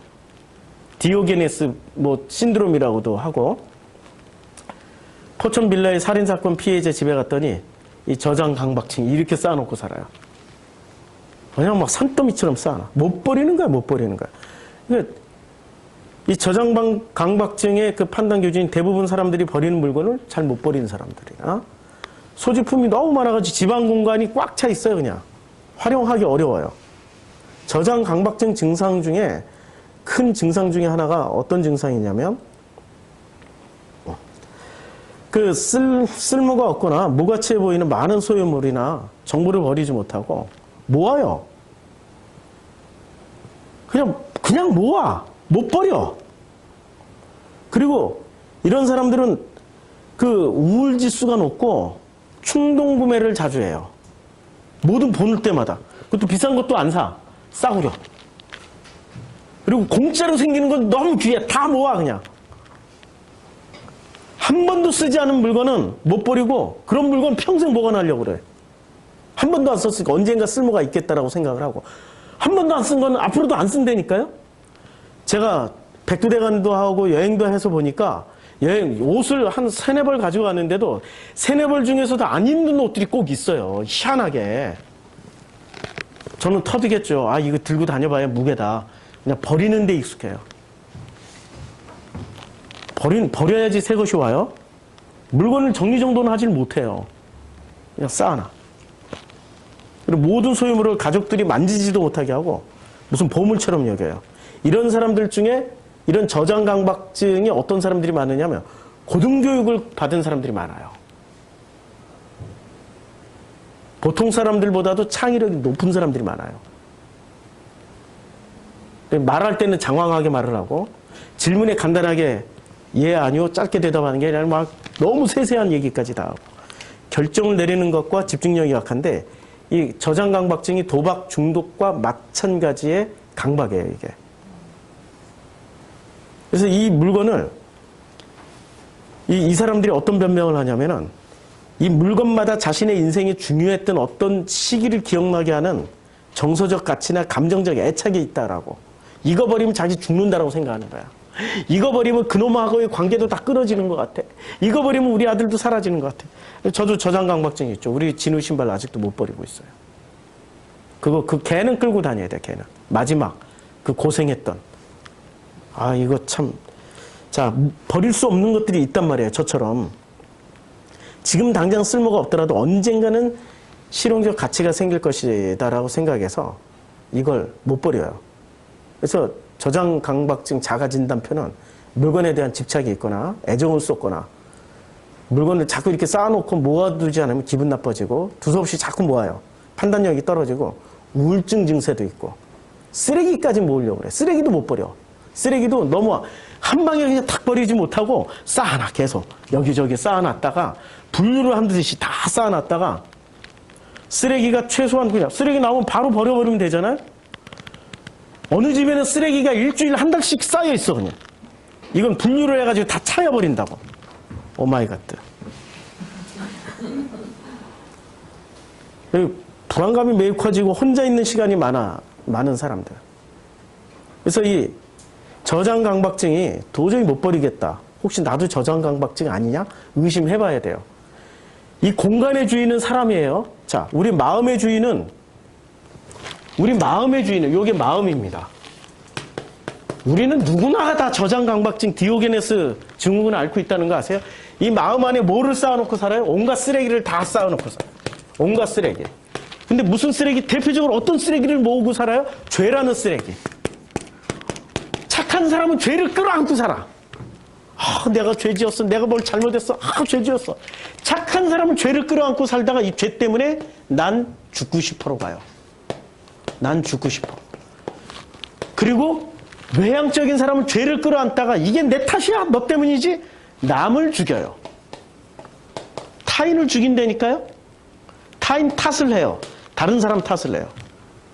그래서 종교인들 모여있는 데 가면은 얼마나 말이 무서운지 말 잘못했다가 뭐 내가 속에 있는 진심을 한번 꺼냈다가 온 교회가 다 알아. 그리고 막 다 그거 가지고 씹어. 자기 없는 자리에서 이 구역, 저 구역, 요 10구역, 5구역 다 구역 식구를 다 알아가지고 다 잘근잘근 씹고 있어. 외향적인 데는. 외향적인 교회는 그렇고 내향적인 교회는 끊임없이 죽으라고 그래. 죽으라고. 뭐 때문에? 죄 때문에. 이 마음에 이 죄를 비워내야 뭐가 들어옵니까? 지금 주님이 하신 말씀이에요. 우리가 이제까지 했던 이 쓰레기를 비워야 누가 들어와요? 하나님의 로고스가 들어와요. 쓰레기를 누가 만들어줘요? 자기 로고스가 쓰레기를 만들어줘요. 자기 로고스가 이 저장강박증으로. 그래서 이제 이건 다 했고 새로운 로고스를 자기 로고스는 있잖아요. 새로운 로고스를 만나지 못하게 닻을 내리게 해요. 그게 정답이에요. 이 하나님의 로고스가 들어오는 것을 이 마음 가운데 들어오는 걸 방해하는 가장 강력한 짝퉁 마귀가 누구냐? 하나님의 짝퉁 마귀가 이 마귀가 누구냐면 이게 정답입니다. 정답. 답을 알면은 사람들이 그 답을 딱 부여잡고 그냥 주저앉아 버리잖아요. 정착하려고 그러잖아요. 힘드니까 살아내는 게 얼마나 힘든 거예요. 주저앉고 그 답을 부여잡고 살으려고 그런단 말이에요. 정답은 스스로를 종착역이라고 해요. 근데 그걸 붙잡고 이 정답을 붙잡고 주저앉는 순간부터 그게 살아나는 삶의 터전이 됩니까? 아니면 무덤이 돼버립니까? 무덤이 돼요. 그래서 그 속에서 누가 썩어요? 자기 마음이 썩고 있어. 껍데기는 어떻게 돼요? 회칠을 해서 반딱반딱 예뻐. 회칠한 무덤이 되는 거죠. 이걸 나중에 제가 이렇게 혹시 나중에 다 한 번씩 보라고 유튜브에서 빨리 넘기더라도 수도하면 다 볼 수 있습니다. 자기 로고스를 지키는 소극적인 방법이 있어요. 이 적극적인 방법은 죽이거나 폭력을 휘두르는 건데 소극적인 방법은 의인되기예요. 의인. 굉장히 침묵하고 평화롭고 다 받아들이는 척하지만 결론적으로는 나 의인이야. 내가 가지고 있는 로고스가 올 테니까 이거 설득하려고 착한 사람처럼 살아요. 근데 대화 타협을 하진 않아요. 전부 다 양보를 해. 셀프로. 혼자 스스로. 양보하고 혼자 스스로 용납하고 혼자 스스로 용서하고 혼자 스스로 너그러운 척하고 혼자 스스로 관대하고 혼자 스스로 감추고 드러남의 결정을 다 해버리고 이 모든 게 다 셀프로 해버려요. 상대방하고 상호관계가 어떠니까 삶의 자리는 상호관계로 이루어지는 거예요. 그런데 이 자기 로고스를 지키려고 하는 사람들은 스스로 혼자 부딪히지 않아. 셀프로 다 해. 부딪혀서 용서 안 되면 부딪혀서 싸우든지 해야 되는데 그런 짓을 안 하고 스스로 내가 용서했어. 내가 다 용납했어. 괜찮아. 괜찮아. 또 이렇게 배우잖아. 여기 이렇게 만지면 괜찮아 하면 이렇게 자기 팔꿈치를 만지면 뭔가 희한하게 이게 위로가 되는 게 있어요. 이게 한번 만져보세요. 괜찮아. 종교에서 어떻게 가르쳐줘요? 종교 기독교에서 이런 거 안 해봤어요? 교회에서? 조그만 교회만 다니셨나? 응? 대형교회 다니면 어떻게 가르쳐줘요? 괜찮아. 다 잘 될 거야. 이런 거 가르쳐 주잖아요. 이게 셀프 용납, 셀프 용서, 셀프 너그러움, 셀프 관대. 이게 다 자기 로고스를 합리화시키는 거죠. 깨져야 된다니까. 주님은 오셔서 죽이는 로고스로, 하나님의 로고스가 이게 들어오면은 내게 죽는다니까요.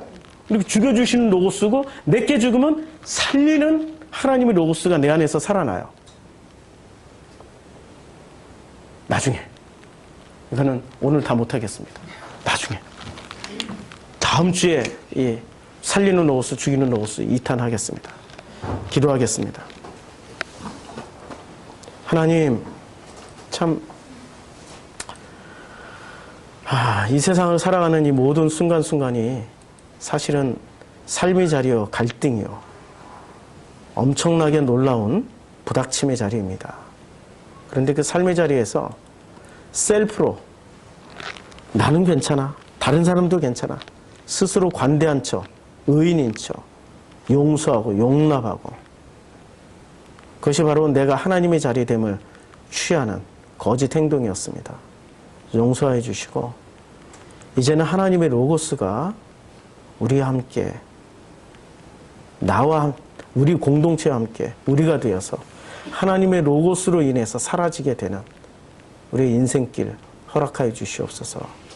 예수님의 이름으로 기도드렸습니다. 아멘.